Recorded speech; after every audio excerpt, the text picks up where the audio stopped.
नमस्कार। आज हम लोग बौद्ध मूर्ति कला पर संक्षिप्त चर्चा करेंगे। बौद्ध धर्म के हीनयान संप्रदाय के लोग तथागत की उपस्थिति का बौद्ध प्रतीकों के माध्यम से प्रतीकात्मक उपस्थिति दर्शाते थे, जिसमें धर्म चक्र, छत्र, स्तूप और पशुओं को स्थान दिया गया।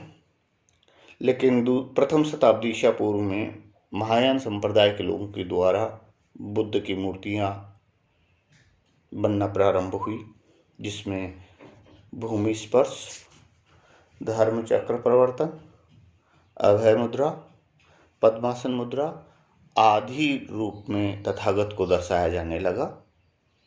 इसके लिए हम सबसे पहले गांधार शैली की बात करेंगे।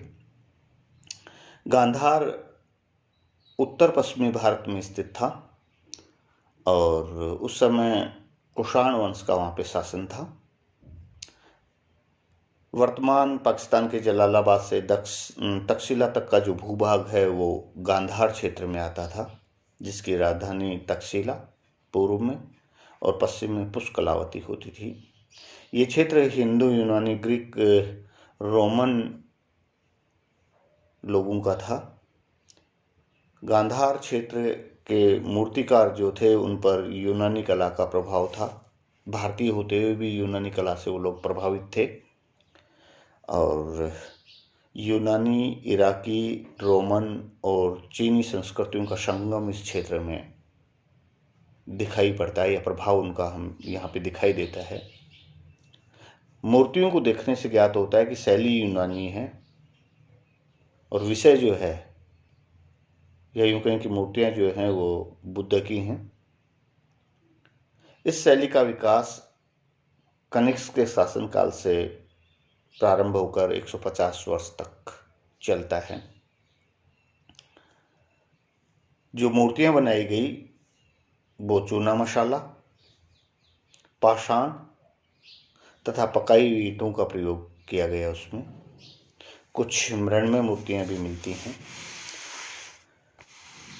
तत्कालीन समय में जो मूर्तियां बनी वो चूना मसाला की, पाषाण को, पत्थर को तराश कर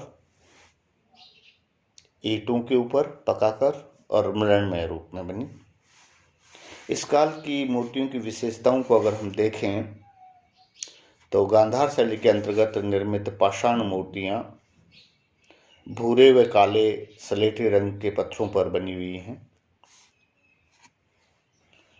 यह शैली पाश्चात्य है, पर इसकी आत्मा भारतीय है।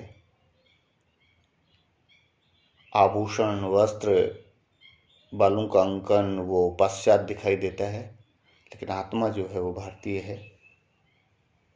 इस शैली में निर्मित मूर्तियों में मानव शरीर का प्रदर्शन यथार्थवाद पर किया गया है। मानव शरीर का सूक्ष्म अंकन तथा शरीर का सौष्ठव यूनानी कला के अनुरूप है। मांसल शरीर है, बलिष्ठ है, इस प्रकार की विशेषताएं दिखाई देती हैं। सभी मूर्तियों में के हाथ पांव की उंगलियों में यूनानी कला की वास्तविकता न होकर भारतीय भावपूर्ण लोच है, जैसे मुख पर मूछें, सिर पर लहराते केस, नेत्र खुले। नेत्रों में भारतीयता की झलक दिखाई देती है। वे तिरछी हैं तथा उनमें कटाक्ष का भाव भी है। मूर्तियों को यवन वस्त्र धारण किए हुए दिखाया गया है। वस्त्रों में पारदर्शिता दिखाई देती है। वस्त्रों में सिलवटें बहुत बारीकी से दर्शाई गई हैं। कटी छीन है, प्रफुल्ल नितंब, बहुकठी तथा अजान पैर की भंगिमा भारतीयता को दर्शाती है। इन मूर्तियों में मुख पर देवत्व का भाव है। उनको इतना आभूषण लाद दिया गया है कि महात्मा या संत की बजाय राष्ट्रीय ठाटबाट ज्यादा दिखाई देता है। अलंकरण में भारतीयता दिखाई देती है। जातक दृश्य तथा उनका संयोजन भी भारतीय है।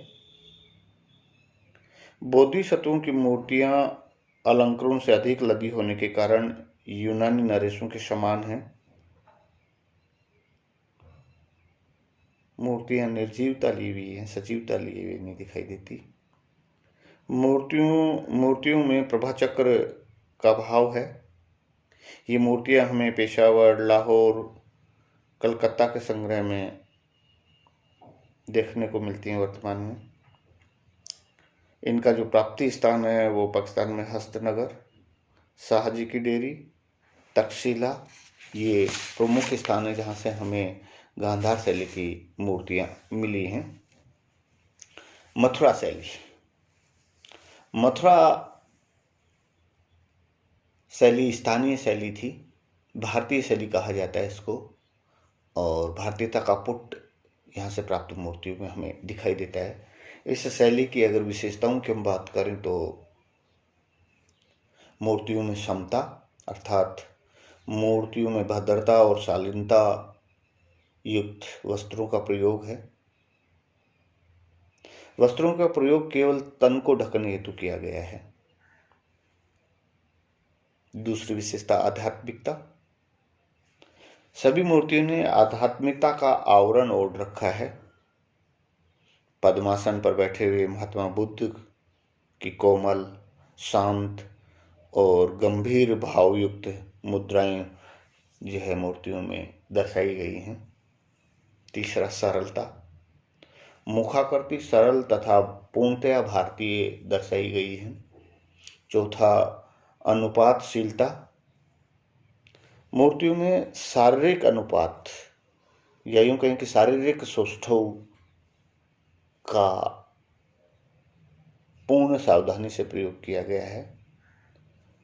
पांचवी विशेषता भारतीयकरण, विषय भी भारतीय है तो आत्मा भी भारतीय है। सौंदर्य प्रियता, मूर्तियों में कुंचित केश युक्त शीश और प्रभामंडल को दर्शाया गया है। सातवीं विशेषता, इन मूर्तियों का निर्माण बलवेल लाल के प्रस्तर से किया गया है, जो स्थानीय पत्थर है हमारा।